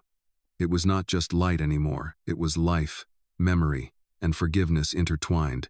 He whispered softly, more to the air than to anyone. Mother, we are ready. And in the stillness that followed, the machine answered not in sound, but in light that warmed the room like sunrise. The night over the Hawthorne Foundation was still, heavy with the quiet that follows revelation. Inside the lower vault, the light from the machine had faded to a faint pulse, steady and calm, as if it too was resting after what it had shown. The air no longer hummed with alarm. Instead, it carried a strange peace like the breath before a choice. Ethan Hawthorne stood beside the device, his hand resting lightly on the brass edge. The warmth beneath his fingertips was alive, almost human. Maya sat nearby on the cold floor, her legs crossed, her sketchbook open across her knees. She was drawing again the same golden field she had seen when the machine showed her Ethan's mother. In her picture, the light stretched endlessly, touching both the earth and the sky. Martin was at the security console, monitoring the building systems. Sir, he said softly, the intruders are gone. It is as if they vanished after the machine activated. We found their vehicles abandoned outside the eastern gate. Ethan did not look up. Good. Then no one else needs to get hurt. Martin hesitated. Do you still plan to move it tonight? Yes, Ethan said, but not to another vault. We are taking it somewhere no one can own it. The woman in the raincoat entered quietly. She looked tired but relieved. Her eyes were red from smoke and tears, but her voice was steady. The guards upstairs are safe, she said. The building has been cleared, but the world will ask questions soon, Ethan. The moment they find out something happened here, you will have to answer. He turned toward her, the soft light reflecting in his eyes. Then I will tell them the truth. All of it. She nodded slowly. Your mother would have done the same. Maya looked up from her drawing. Where will we take it? Ethan crouched beside her, his tone gentle but certain. To the people. My mother wanted truth to belong to everyone, not to be hidden behind walls. Tomorrow, we will reveal her work to the world. The girl smiled faintly, her voice calm. Then she will finally rest. Hours passed. By dawn, the van was ready again. The foundation's outer gate stood open under the gray morning sky. The roads beyond glistened with dew. Ethan, Martin, Maya, and the woman loaded the machine carefully into the van, wrapping it once more in linen and steel mesh. The hum beneath the cloth was soft like the quiet heartbeat of something dreaming. As they drove toward the city, the rising sun painted the horizon gold. Maya sat in the back seat, watching the light creep across the hills. It looks like her light, she said softly. Ethan glanced at her in the mirror. It is the same light, Maya. She wanted us to remember it. The woman spoke from the passenger seat. If you show this to the world, they will come for it again. Governments, corporations, collectors. Are you prepared for that? Ethan nodded. If the light belongs to everyone, no one can own it. My mother's design was never meant to make money or power. It was meant to awaken conscience. Once the truth is seen, it cannot be unseen. Martin focused on the road ahead. And if they call it a hoax, then we show them. Ethan replied simply. Let the light speak for itself. The city appeared ahead of them, its skyline glowing beneath the morning sunday. They drove to the largest science and art center downtown, a place that celebrated invention, creativity, and truth. Ethan had arranged everything overnight. The foundation's name carried weight, and doors that usually took months to open had opened in hours. When they arrived, a team of technicians and curators were already waiting. Cameras were being set up. Reporters whispered among themselves, unsure what to expect. Maya stayed close to Ethan, clutching her sketchbook tightly. The woman stood a few steps behind, her expression torn between pride and guilt. Martin unloaded the device and placed it gently on the exhibition platform. The brass caught the morning light, gleaming like a relic from another age. Ethan stepped forward, facing the crowd. His voice carried quiet strength. My name is Ethan Hawthorne. Many of you know my family's legacy, but few know the truth of what my mother built. This, he said, resting his hand on the machine, is not a weapon, not a machine of control. It is a recorder of light and memory. It preserves emotion, truth, and human intention. The murmurs grew louder. Cameras flashed. She believed, Ethan continued, that light and memory could heal what fear destroys. For decades, her work was buried in silence. Today, that silence ends. He pressed the switch. The machine came alive once more, its hum filling the room. Golden light spread outward, washing over the crowd in waves. The air shimmered with warmth. Shapes began to form, images of laughter, kindness, forgiveness, moments from lives long past. People gasped. Some cried. Others simply stood in silence, watching the light swirl around them like living truth. Maya's voice rose softly above the hush. It is showing them love. Ethan looked down at her. Yes, that was always her message. When the light faded, the room remained utterly still. The silence was full, not empty, a silence that understood. Reporters lowered their cameras. Technicians stared at the readings on their screens, unable to explain what they had just witnessed. Ethan turned back to the audience. You have seen it. My mother's invention remembers what makes us human. It shows what we hide, but it does not judge. It only reminds. The light is truth, and truth is mercy. Someone in the crowd began to clap, then another, and another. Within seconds, the entire room filled with the sound of hands joining in gratitude. Maya smiled and whispered. She can hear them. Ethan looked toward the glowing machine, a faint mist of gold still rising from its surface. Yes, he said quietly, and she knows that her light finally found the world. Outside, the first full rays of sunlight spilled through the tall glass windows, merging with the golden glow until it was impossible to tell where invention ended and morning began. And for the first time in many years, truth was not something hidden in a vault, it was something that breathed freely in the light. By late afternoon, the world had already begun to change around the Hawthorne name. What started as a quiet press demonstration at the city's Art and Science Center had turned into something far greater. Videos of the golden light spread across every platform, reaching millions in a single day. Some called it a miracle, others called it a hoax.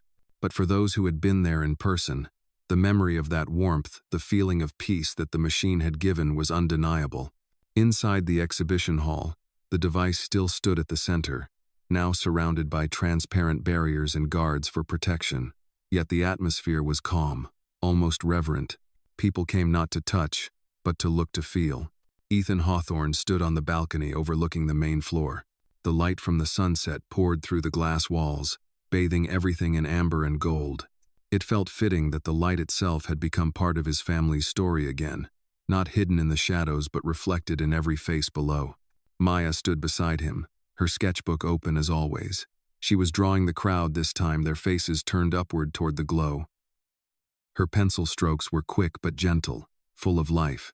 They look like they are praying, she said quietly. Ethan smiled faintly. Maybe they are. Or maybe they are remembering something they forgot to believe in. Martin approached from behind, holding a tablet. Sir, news networks from 5 countries have requested interviews. They are calling the invention the memory of light. They are saying it restores emotional imprints, maybe even empathy. Ethan nodded.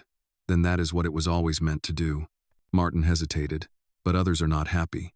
There are groups saying it is dangerous, that it invades privacy. that no one should have the power to reveal truth like that. Ethan turned toward him. Then they do not understand it. The machine does not invade anything. It only shows what people leave behind willingly. It cannot be forced to reveal what is not given. From below, soft music began to play, an orchestra that had come uninvited but was welcomed by everyone. The melodies rose and mixed with the low hum of the machine. It felt almost like the world itself was exhaling after years of silence. The woman in the raincoat joined them on the balcony. She had changed into a simple dark dress, her hair no longer pulled tight, her face softer. "I spoke to one of the reporters," she said quietly. "They want to know your next step." Ethan looked out over the crowd. "There is no next step.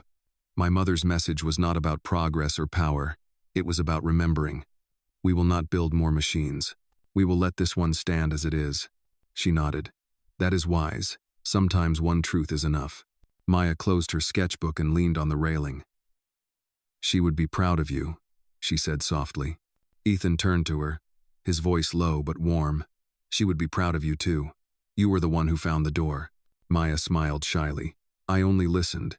That was all she needed," he said. They stayed there for a long time, watching people move slowly through the exhibit. Some reached out as if to touch the light through the glass. Others simply stood, tears glimmering in their eyes for reasons they could not explain. As night fell, the building emptied. The guards secured the area, and the last visitors drifted away under the streetlights. Only Ethan, Maya, Martin, and the woman remained. The machine glowed faintly in the dark room, its light softer now, like candlelight before sleep. Ethan descended the stairs and walked toward it. He stood there quietly for a moment, his reflection merging with the golden glow. "Mother," he whispered, "your truth is finally free." The woman approached and placed a hand on his shoulder. "Do you hear it?" she asked. Ethan listened. The hum was steady, peaceful. "Yes," he said. "It feels like it is breathing." Maya joined them, standing on her toes to reach the edge of the platform. "It feels like it is smiling." Ethan looked down at her, surprised. "Smiling?" "Yes," she said with certainty, "because it knows you are not afraid anymore." For a moment, the room filled with that same warmth again. It wrapped around them, not blinding, not overwhelming, just enough to remind them that truth did not end with revelation. It continued with remembrance. Martin cleared his throat gently. "Sir, it is time to close for the night." Ethan nodded. "Yes, but the light stays on." As they left the hall, Maya turned back one last time. The machine glowed faintly in the darkness, and for a second, she thought she saw a figure standing beside it, a woman made of light, her hands folded, her eyes full of peace. "Good night," Maya whispered. The figure seemed to nod, and then the glow dimmed again, resting quietly. Outside, the city lights mirrored the golden hue from within the building. People on the sidewalks still talked about what they had seen that day, how the light had made them remember laughter, forgiveness, and faces they thought they had forgotten. Ethan stood at the top of the museum steps, the night wind brushing his hair. "She wanted truth to connect people, not divide them," he said softly. "Now it finally has." The woman looked at him. "What will you do now?" He smiled faintly. "Live, and let her light keep doing what it was made to do." "Oh." Maya looked up at the sky, where the stars shimmered like fragments of the same gold they had just witnessed. "It is still there," she whispered. "The light never leaves." Ethan looked down at her, his voice steady and full of quiet wonder. "No, Maya, it never does." And as they walked away together under the soft city glow, the light inside the museum pulsed one last time, gentle, alive, and infinite, like a mother's promise that truth and kindness would never fade. Morning sunlight returned to the city like a soft confession. It slipped through glass towers and spilled onto the front steps of the Art and Science Center where the Memory of Light now stood. The exhibit had opened to the public, and by sunrise, a line already stretched around the block. People waited quietly, not with the impatience of tourists, but with the reverence of pilgrims. Inside, the golden machine glowed faintly under its protective dome. It did not hum or flicker the way it had in the past. Instead, it radiated calm, as if it was at peace with its new purpose. Reporters filled the hall again, though this time there was less shouting and more awe. The world had seen the impossible, and for once, No one was arguing about whether it should have existed, they were arguing about what it meant. Ethan Hawthorne stood near the center of the room, dressed simply, not as a billionaire or an inventor, but as a son. The light touched his face, and for the first time in years, the sharpness of his features had softened. There was no pride in his eyes, only quiet understanding. Maya stood beside him, holding her sketchbook. She had drawn the same image over and over since the night of the revelation. A single golden thread stretching across the sky, connecting the living and the lost. "They came early," she said softly. Ethan looked toward the doors, where the crowd waited to enter. "They are searching for something," he said. "They just do not know what it is yet." Martin joined them, holding a small clipboard of security details. "Sir, attendance numbers have doubled since last night. Donations to the foundation are pouring in from everywhere, schools, research institutions, even art programs. They want to use the light for education, for memory preservation, for empathy training." Ethan nodded slowly. "Then maybe the world is ready to listen." The woman in the dark dress approached. She had stayed by their side, no longer hiding behind guilt or fear. "There will always be some who misuse knowledge," she said quietly. "But what you have given them is not a weapon, it is a mirror. Some will look away, but others will change." Ethan met her gaze. "Then that is enough." They walked together toward the exhibit as the first group of visitors entered the hall. Among them were children holding their parents' hands, elderly couples, students with notebooks. The air filled with the soft sound of footsteps and wonder. The machine came to life again, sensing the presence of hearts full of memory. The golden light expanded slowly, touching each person without fear or judgment. For some, it showed brief flashes of laughter. For others, it revealed forgotten faces or small acts of kindness they had once given and forgotten. A woman in the crowd covered her mouth, tears welling in her eyes. "It showed me my brother," she whispered. "He has been gone 20 years. Another man smiled through tears. "It showed me the first time I held my daughter." Maya watched them, her own eyes shining. "It is helping them remember love," she said. Ethan nodded. That was always her gift. He stepped forward and addressed the crowd, his voice steady but soft enough that they leaned in to hear. "This light does not choose who is worthy. It simply reflects what you have given to the world. It shows that every moment of kindness still exists somewhere. My mother believed that light and truth are the same thing, neither can be destroyed, only hidden. And now, neither has to hide." Applause rippled through the hall, not loud or chaotic, but deep and full of meaning. Even the guards at the edges of the room seemed moved. When the visitors began to leave, Maya wandered toward the base of the exhibit. She placed her hand gently against the transparent glass, her small reflection merging with the soft glow inside. "Thank you," she whispered. The machine pulsed once, as if answering her. Later, after the hall had emptied, Ethan sat by one of the large windows overlooking the city. The sun had reached its peak, turning everything below into a mirror of gold. Maya sat nearby, sketching quietly. Martin was reviewing reports, and the woman stood by the doorway, watching them with something like peace in her eyes. Ethan spoke without looking up. "When I was young, I used to believe my parents left me nothing but their fortune. I thought their work was just a legacy of machines and ideas, but it was never about that. They left me something far more difficult to protect." Martin looked up from his tablet. "And what is that, sir?" Ethan smiled faintly. "Belief. They left me the responsibility to believe in people, even when the world stops trying." Maya put her pencil down. "That is what the light does too. It believes in people even when they forget themselves." Ethan turned toward her. "Exactly." Outside, church bells rang faintly in the distance, their sound blending with the hum of the city. The rhythm was gentle and steady, like the heartbeat of a world that had just remembered it was alive. The woman stepped forward. "What happens now, Ethan?" He looked at the machine one last time before answering. "Now, we let it live.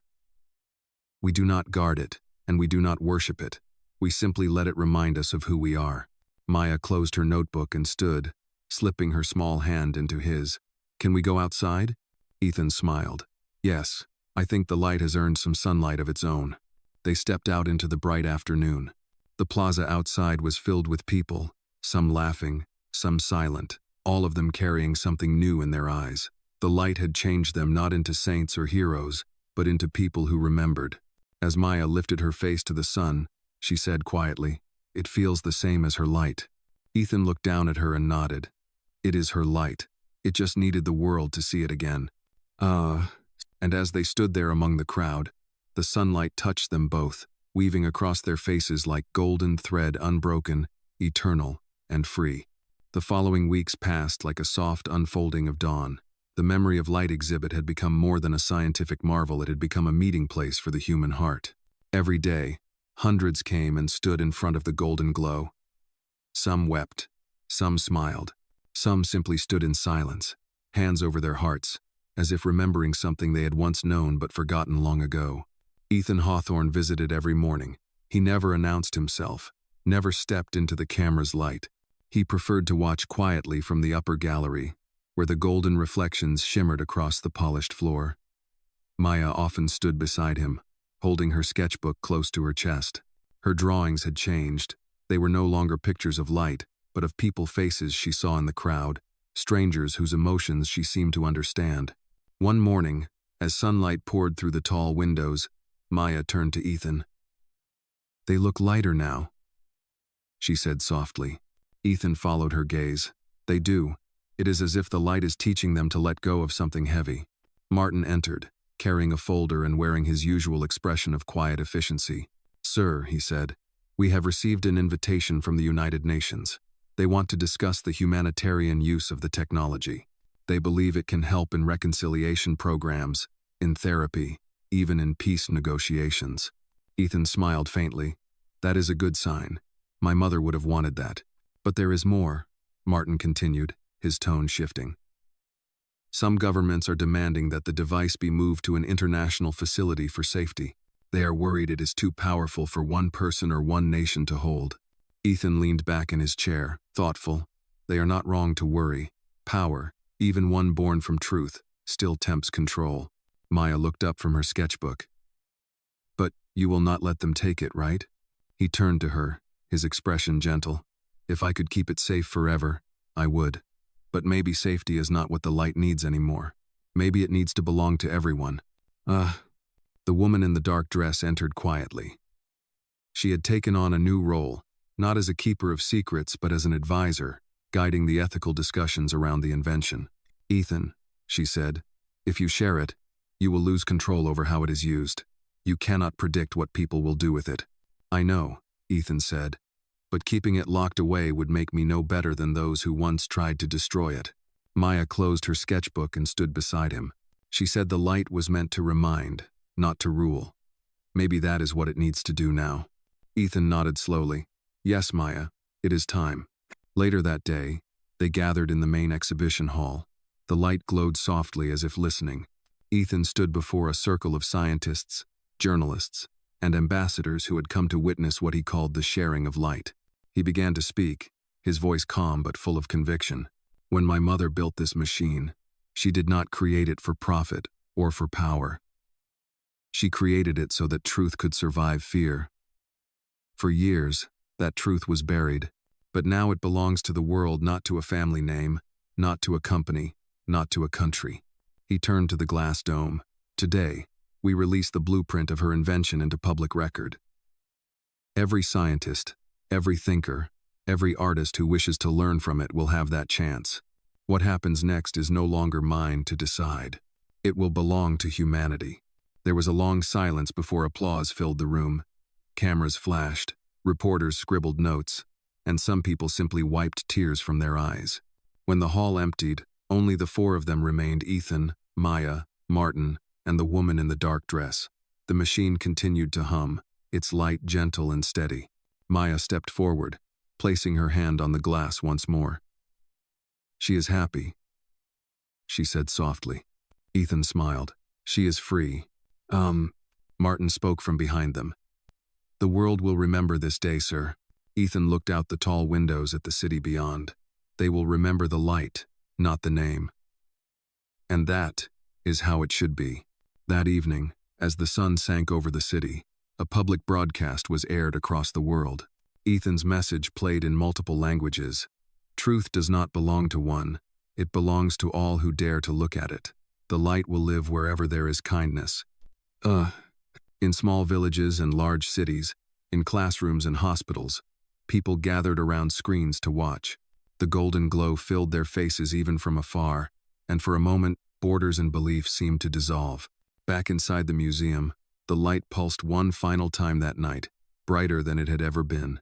It projected faint images across the glass walls, faces of those who had touched it, moments of love, forgiveness, and laughter. The glow rippled outward, spilling through the windows, touching the streets below. Passersby stopped, lifting their faces toward the shimmer, as if catching the warmth of something alive. Maya leaned against Ethan's side, her voice a whisper. "It is spreading." "Yes," he said softly. "It is doing what she dreamed of." The woman in the dark dress looked toward them, her eyes glistening. "You gave the world a mirror, Ethan, but what they see in it, that will be their test." He nodded, and that is exactly what she wanted. As night deepened, the light slowly faded from the city skyline. But long after it was gone, its reflection remained in the windows, in the water, and in the hearts of those who had seen it. Ethan looked down at Maya, who had fallen asleep leaning on his arm, her sketchbook still open to a drawing of endless gold. He brushed a hand gently over her hair and whispered, "Rest now. The world remembers." Oh. And for the first time since the secret door was opened, the Hawthorne family's legacy no longer lived in shadows, it lived in the light of every human heart willing to believe. Morning returned to the city like a calm breath after a long song. The news had spread to every corner of the world. The blueprints of the memory of light were now open to everyone. The Hawthorne invention, once hidden behind iron doors and fear, had become a symbol of hope. Some called it science. Some called it faith. But to those who had seen its glow, it was something deeper, a mirror for the human soul. Ethan Hawthorne stood once again at the window of the museum, watching as crowds gathered outside. People carried candles, small lanterns, and drawings of golden light. They had turned the street into a quiet sea of reflection. Maya stood beside him, her small hand pressed against the glass, eyes wide with wonder. "They are not fighting," she said softly. "They are just standing there." Ethan smiled faintly. "That is what truth does, Maya. It makes people pause. It asks them to listen." Behind them, Martin was on the phone with global representatives, his voice calm and steady. "Yes," he said, "the system will remain public. No patents, no restrictions." He listened a moment longer, then ended the call. "It is done," he said, turning toward Ethan. "Every nation now has access to the plans." Ethan nodded. "Then the light has finally found its freedom." The woman in the dark dress entered the room quietly, carrying a small wooden box. "Ethan," she said, "this was found in the storage vault. It is addressed to you." He took the box carefully and opened it. Inside was a small reel of film and a note written in his mother's handwriting. "For Ethan, when the world is ready to remember, show them this." His hands trembled slightly as he placed the film into the nearby projector. The machine clicked softly, and a beam of light appeared on the wall. The image that formed was his mother, younger, radiant, her voice gentle but strong. "If you are watching this," she said, "then you have done what I could not. You have trusted the world with truth. Remember, my son, light is not meant to be owned. It is meant to pass through us, to move, to touch, to teach. When the world forgets how to see, remind them." Her smile lingered before the film ended, leaving silence that felt sacred. Maya wiped her eyes and whispered, "She was talking to everyone, not just you." Ethan's voice broke slightly. "Yes, she was." Martin cleared his throat softly. "Sir, there is a crowd waiting outside. They want to see you." Ethan hesitated, then looked at Maya. "Come with me." They walked together through the glass doors and stepped into the golden afternoon. The crowd turned toward them, thousands of faces glowing in the sunlight. No one shouted, no one pushed. They simply watched. Ethan lifted his hand in quiet acknowledgement. "The light is yours now," he said. "Keep it kind." Maya squeezed his hand. "She can see them," she whispered. Ethan looked up at the sky, where the sunlight broke through the clouds like threads of gold. "Yes, Maya," he said softly. "She can see everything." And as the people lifted their candles high, the city shimmered not with invention, not with fame, but with the living light of truth shared freely at last. The night after Ethan's speech, the city glowed like it had borrowed a heartbeat from the stars. Every window reflected a soft golden shimmer from the candles people still held, long after the ceremony had ended. The memory of light had become more than a machine. It was now a language that every heart understood without translation. Inside the quiet museum, Ethan walked slowly through the darkened halls. The building was closed to the public, but the light inside the glass dome still pulsed, gently steady, alive, patient. Maya walked beside him, her steps light, her small hand brushing the marble wall as if feeling its memory. "Do you think she knows what the world is doing now?" Maya asked softly. Ethan smiled, not looking away from the glow. "Yes, Maya, I think she feels it. The light was never just invention. It was her way of listening, and now, it is listening to the world." Martin appeared from the far end of the hall, holding a tablet close to his chest. "Sir," he said quietly, "I just received the latest reports. Scientists in 3 countries have successfully recreated the device. They say it reacts to emotion the same way, responding to compassion, honesty, and forgiveness." Ethan nodded, a mix of pride and humility in his eyes. "Then it has begun. That is how she wanted it." In Bersent, the woman in the dark dress entered, her footsteps echoing softly. "You have started something that will never be contained again," she said.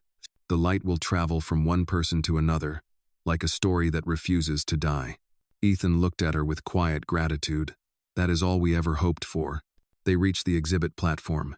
The machine rested in stillness, but when Maya stepped forward, it brightened slightly as though recognizing her. She placed both hands on the glass and whispered, "Good night." A ripple of light passed through the dome, faint but real. The adults stood in silence. Ethan finally said, "Maybe one day, we will not need it anymore. Maybe people will carry their own light strong enough to remember what truth feels like." Maya turned toward him, her expression thoughtful. "Then it will rest, just like her." He nodded slowly. "Yes, just like her." Outside, a quiet rain began to fall, turning the streets into mirrors of gold. The reflection of the museum shimmered across the water, and for a moment, it looked as though the whole city floated inside the light. Ethan placed his hand on the glass beside Maya's. "Sleep well, mother," he whispered. "Your truth found a home." The machine pulsed one last time before dimming, its glow settling into a calm heartbeat. Maya took Ethan's hand as they turned toward the exit. "She is proud of you," she said. Ethan smiled faintly. "No, Maya, she is proud of us."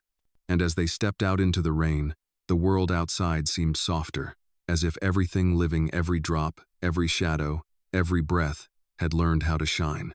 Weeks turned into months, and the memory of light no longer belonged to a single city or name. It became a living part of the world, rebuilt, studied, and celebrated everywhere, from quiet classrooms to vast open squares. The glow of truth had crossed oceans, carried not by machines alone but by stories, by hearts that refused to forget. Ethan Hawthorne had stepped away from the public eye. The foundation continued its work, but he preferred silence to praise.